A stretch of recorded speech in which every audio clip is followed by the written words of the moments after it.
কোনটা কৃষিখার জমি কোনটা অকৃষিখার জমি। জনগণের মধ্যে ভূমিহীন ব্যতীত কারো কাছে কৃষিখার জমি বন্দোবস্ত দেওয়া যায় না। এসিলেন সাহেব এবং এটার জন্য একটা কমিটি আছে, ইউনিয়ন পরিষদের চেয়ারম্যানরা এই কমিটিতে থাকেন। স্যার, অনেক সময় দেখা যায় চরাঞ্চলে বা উপকূলীয় এলাকায় যে নদী হয়তো এই ভূমি নদীর নিচে তলদেশে ছিল, কিন্তু চর জেগে ওঠার কারণে বিস্তীর্ণ এলাকা, এই এলাকা কি চর্চা ম্যাপ করে স্যার জেলা প্রশাসক তিনি কি এটি বন্দোবস্ত দিতে পারেন কিনা? অনেকে এই মামলা মোকদ্দমা করে বা জাল জালিয়াতিমূলক কাগজ তৈরি করে সরকারের খাস জমিগুলি গ্রাস করার চেষ্টা করা থাকে। এই কারণে আরও অন্যান্য কারণে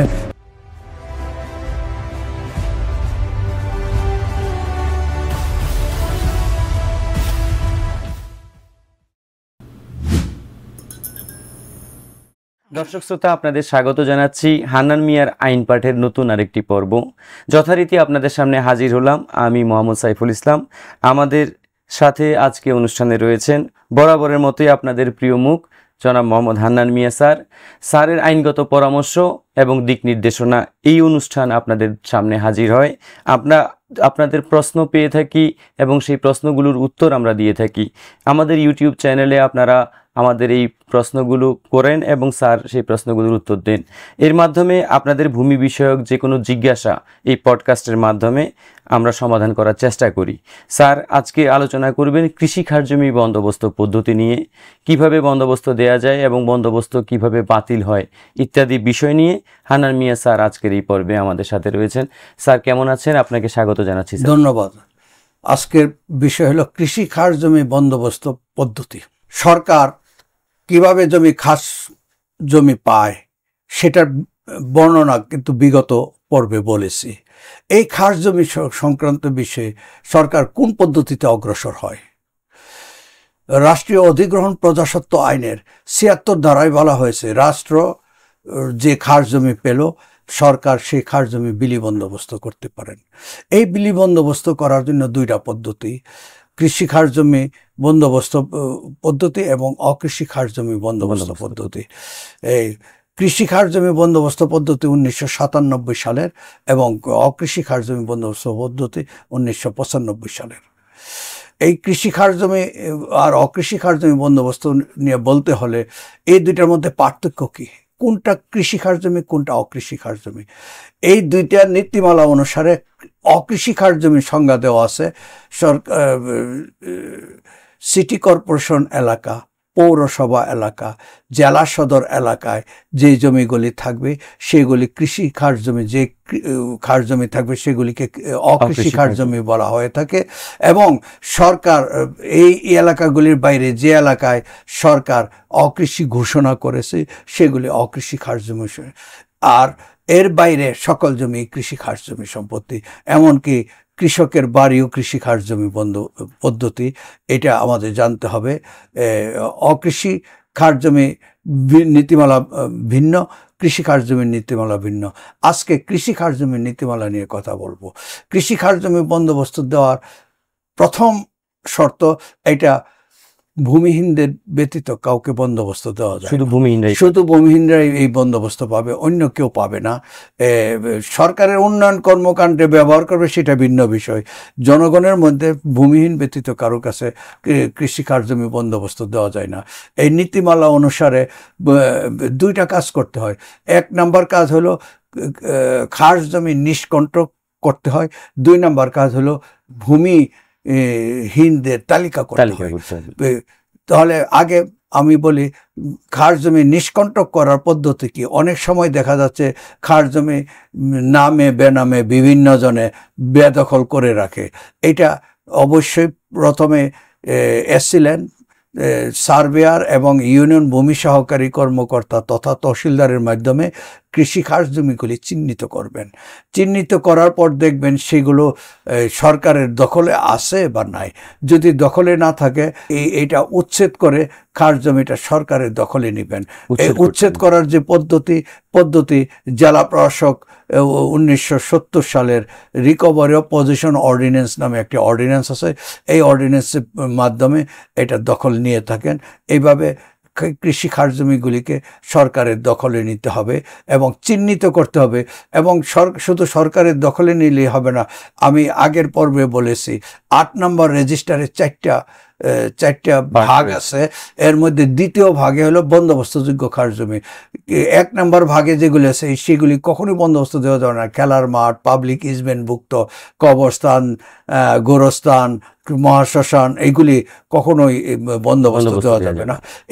এইটা হলো 8 নম্বর রেজিস্টারের প্রথম রেজিস্টারের তালিকাভুক্ত। দ্বিতীয় অংশে যেটা বন্দোবস্ত দেওয়া যাবে সেটা তালিকাভুক্ত করতে হবে।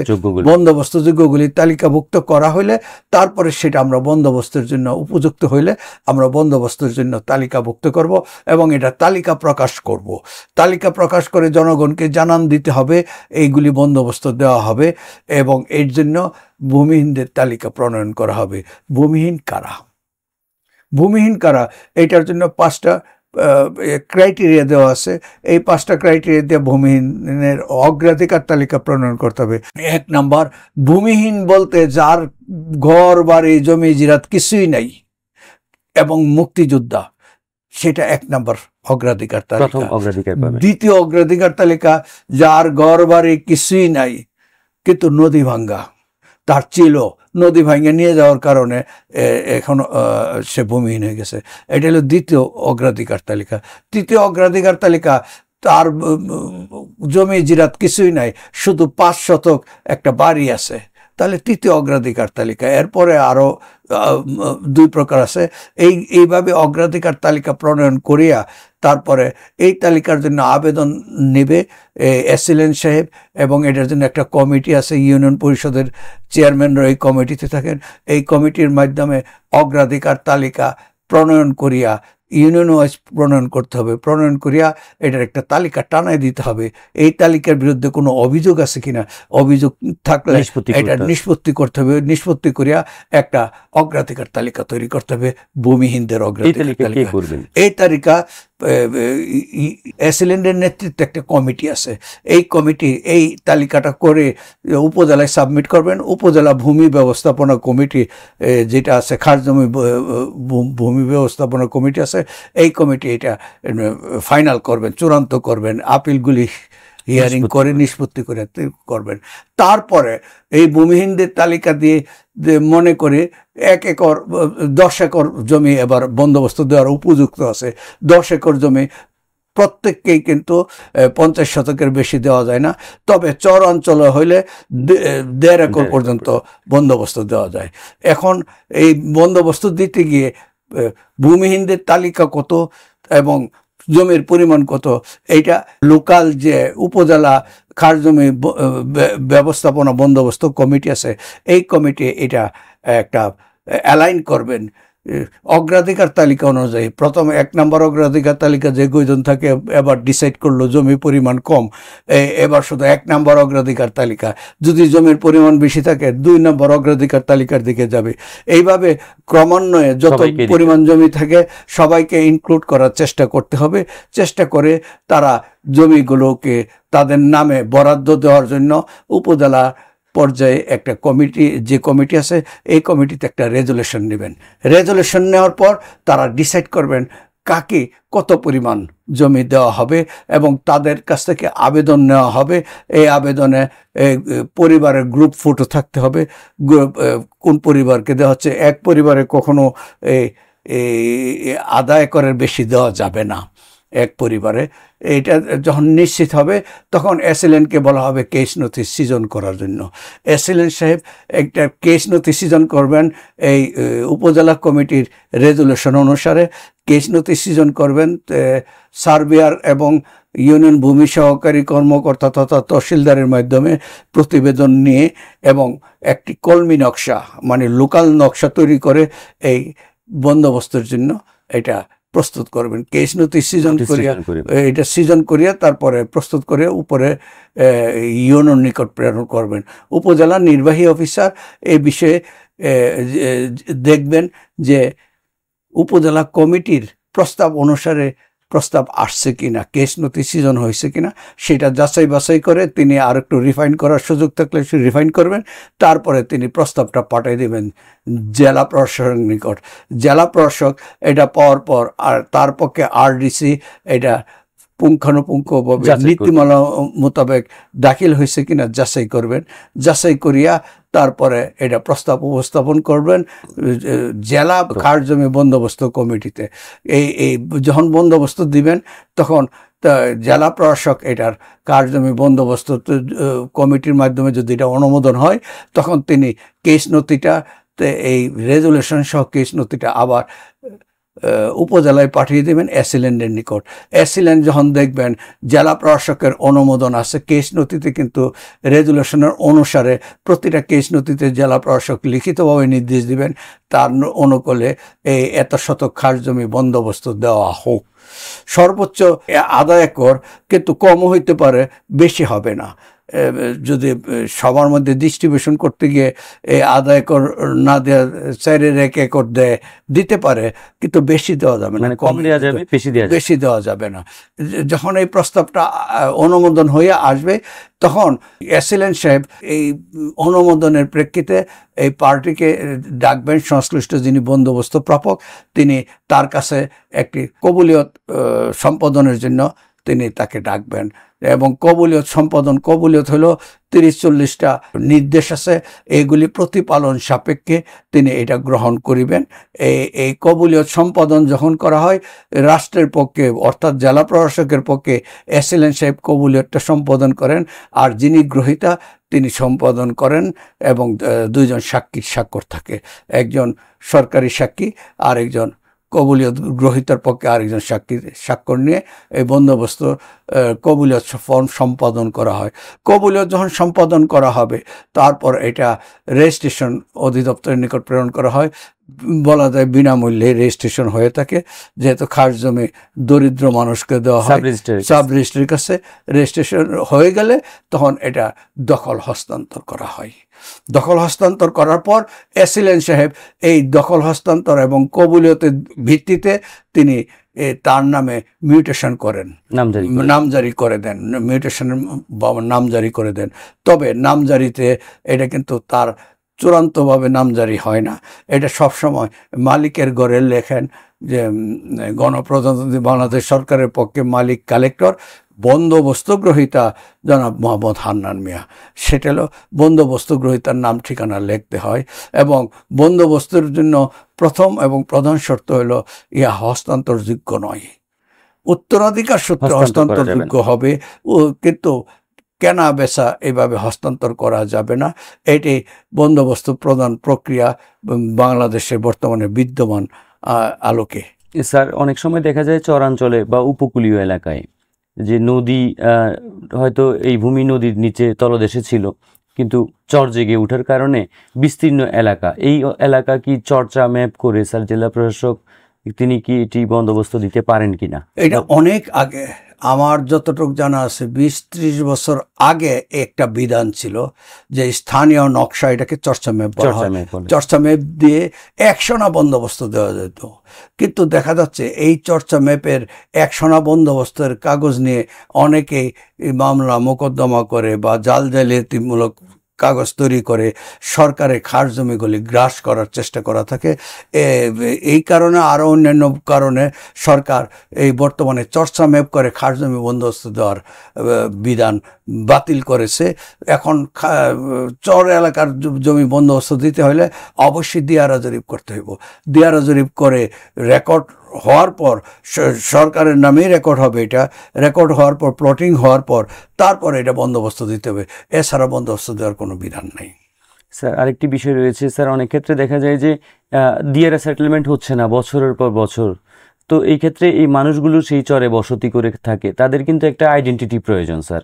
তারা একটি স্কুলে ভর্তি হতে গেলে একটি সনদ বা প্রত্যয়ন প্রয়োজন, যেটি অনেক ক্ষেত্রে তার এই জমির যদি কাগজ না থাকে সেই ক্ষেত্রে সে কিন্তু এই নাগরিক সুযোগ সুবিধাগুলো পায় না। সেই ক্ষেত্রে কি সমাধান? অ্যাকচুয়ালি আইনের যে বিধান, চরের জমি দিয়ারা জরিপ না হওয়া পর্যন্ত ওইখানে কাউকে যাইতে দেওয়ার সুযোগ নাই। আইনগতভাবে যাইতে দেওয়ার সুযোগ নাই, কিন্তু মানুষ কিন্তু বসতি করছে। চলে যায়, বসতি করে ফেলে। এবং সরকারের পক্ষ থেকে আইনে যদিও আছে তাদেরকে উঠাই দিতে হবে, এটা সাধারণত উঠানো হয় না। এবং অনেকটা মানবিক বিষয়, বেআইনি, তবু মানবিক কারণে আমাদের কর্মকর্তাগণ বাধা দেন না। এইটার জন্য আমি মনে করি রাষ্ট্রীয়ভাবে এটার ব্যাপারে সিদ্ধান্ত নেওয়ার প্রয়োজন। কারণ মানুষ কিন্তু চর দেখলেই দৌড়ে যায়, গিয়ে বাড়িঘর তুলে চাষাবাদ করা শুরু করে। চাষাবাদের আওতায় আনা, জমি চাষাবাদের আওতায় আনা আমাদের দরকার। এই জন্য চরগুলি যাতে জাগার সাথে সাথে, জেগে ওঠার সাথে সাথে এই সরকার বন্দোবস্ত দিয়ে রেকর্ড হালনাগাদ করিয়া মানুষের বসতির ব্যবস্থা করে, তাহলে ভালো হয়। কিন্তু আমাদের পদ্ধতিটা যেহেতু আগের এক সোনা বন্দোবস্ত দেওয়ার পদ্ধতি চালু ছিল, এটা বন্ধ হয়ে গেছে। এটার জন্য মোক্ষম একটা পলিসি প্রণয়ন করিয়া এ বিষয়ে দ্রুত ব্যবস্থা হয়তো নেওয়া হবে, এটা সরকারের একটি বিবেচনাধীন আছে। না হওয়া পর্যন্ত আমাদের বলতে হবে এ বিষয়ে আর কিছু করণীয় নয় বর্তমান আইন অনুসারে। ধন্যবাদ। ধন্যবাদ আপনাকে। স্যার, বন্দোবস্ত গ্রহণ প্রক্রিয়া সম্পর্কে আমরা জানলাম এবং কিভাবে তিনি কবুলিয়ত সম্পন্ন করবেন। সহকারী কমিশনার ভূমি সহযোগিতায় জেলা প্রশাসক এই বন্দোবস্ত প্রদান করে থাকেন। স্যার, অনেক ক্ষেত্রে দেখা যায় বন্দোবস্ত বাতিল হয়। এখন কি কারণে বন্দোবস্ত বাতিল হতে পারে বা আলটিমেট এই পদ্ধতিটি? বন্দোবস্ত বাতিল হওয়ার প্রক্রিয়া হলো, বন্দোবস্ত দিল, যে 30টা 40টা শর্ত থাকে, শর্তগুলি প্রতিপালন করিয়া বন্দোবস্ত পালন করতে হবে। এই রাষ্ট্র নির্ধারিত শর্ত। রাষ্ট্রীয় অধিগ্রহণ প্রজাস্বত্ব আইনের 81 ক ধারাতে বলা হয়েছে, যিনি ইজারা নেন তিনি ইজারার শর্ত অনুসারে মালিক, তেমনি যিনি বন্দোবস্ত নেন তিনি বন্দোবস্তের শর্ত অনুসারে মালিক। তিনি যদি শর্তের লঙ্ঘন করেন তখন তার মালিকানা, বন্দোবস্তের মালিকানা বাতিল করা যায়। বাতিল করার প্রক্রিয়া হইল, এসিলেন্ট সাহেবের কাছে যখন নোটিশ হবে বা তহসিলদারের নিকট নোটিশ হলে তিনি সাথে সাথে একটা তদন্ত প্রতিবেদন দাখিল করবেন। তিনি এই শর্ত লঙ্ঘন করেছেন, তিনি জমি বিক্রি করেছেন, অন্যের কাছে নিজে থাকেন না, অন্যের কাছে দিয়ে রাখছেন, এ ধরনের অনেক কিছু ঘটনা ঘটতে পারে। তখন তিনি প্রতিবেদন দিলে তখন একটা কেস নথি সৃজন হয়, বাতিল কেস নথি সৃজন করিয়া তিনি এটা মানে উপজেলা নির্বাহী অফিসারের নিকট দেন। উপজেলা নির্বাহী অফিসার উপজেলা কমিটির মাধ্যমে যাচাই বাছাই করে যদি দেখেন না শর্ত লঙ্ঘনের বিষয়টি সুস্পষ্ট, তারপরে উপজেলা কমিটি এটা বাতিলের জন্য প্রস্তাব পাশ করেন।